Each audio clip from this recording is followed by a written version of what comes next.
Happily ever after? Not so fast. Remember when tying the knot was just what you did? Like clockwork, people met, fell in love, and marched down the aisle. It was practically a given. Well, hold on to your hats, folks, because the times, they are a-changin'. Marriage, that sacred institution, is facing a bit of a crisis. Fewer people are saying I do, and that's got a lot of folks wondering, what in the world is going on? Back in the day, marriage was the norm. You grew up, found a nice girl or fella, settled down, and started a family. It was practically written in the stars. But somewhere along the way, something shifted. The idea of forever started to feel a little shaky, and the pressure to say I do began to ease up.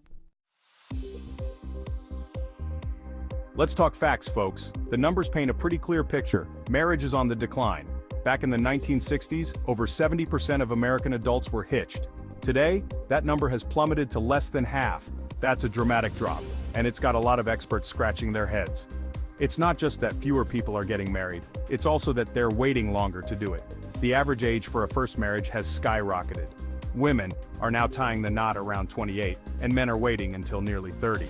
That's a far cry from the days when our grandparents were getting hitched in their late teens or early 20s. Now, the million-dollar question, why are fewer people getting married? Well, it's complicated. There's no single answer, but a whole bunch of factors playing into this trend. First off, we've got to talk about the economy.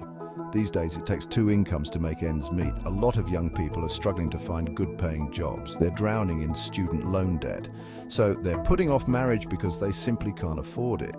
But it's not just about money. Society has changed a lot too. We're more accepting of different lifestyles now. Living together before marriage? No big deal. Having children outside of wedlock? It happens. The stigma that used to be associated with these choices has faded. And with less pressure to conform to traditional norms, people are feeling freer to do their own thing, whether it involves a walk down the aisle or not. Section 4. Love, Money, and Kids. Unpacking the Consequences. So, what does this all mean? Is this the end of marriage as we know it?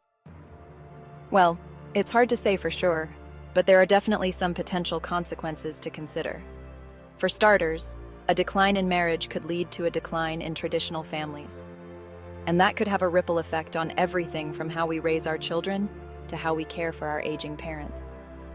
Plus, let's not forget about love. While marriage isn't the be-all and end-all of a happy and fulfilling life, it can provide a sense of stability, security, and partnership that's hard to find elsewhere. It's a big decision, no doubt, but one that can bring immense joy and support. And who knows? Maybe by understanding why fewer people are getting hitched, we can figure out how to strengthen relationships and make marriage a more appealing option for future generations. Section 5, the future of I Do Will Marriage Survive? So what does the future hold for marriage? Is it doomed? Not necessarily. Marriage has been around for centuries, and it's gone through its fair share of ups and downs. This current decline could just be a blip on the radar, a phase we're going through before things swing back in the other direction. Or maybe, just maybe, marriage is evolving. Maybe it's not about fitting into some predetermined box anymore, but about creating a partnership that works for the two people involved. Maybe it's about finding ways to honor the commitment and love that marriage represents, even as the world around us continues to change. Section 6. In conclusion, a changing landscape for love and commitment. The bottom line is this. Marriage is changing. It's not going away, but it's definitely adapting to the times. We're living in a world where individuals have more choices than ever before, and that includes choices about their relationships. Whether we choose to say I do or not, the important thing is that we approach love and commitment with open hearts and open minds. We need to communicate, to compromise, and to cherish the people who matter most to us. Because at the end of the day, whether we're married or not, it's the love and connections we build that truly matter.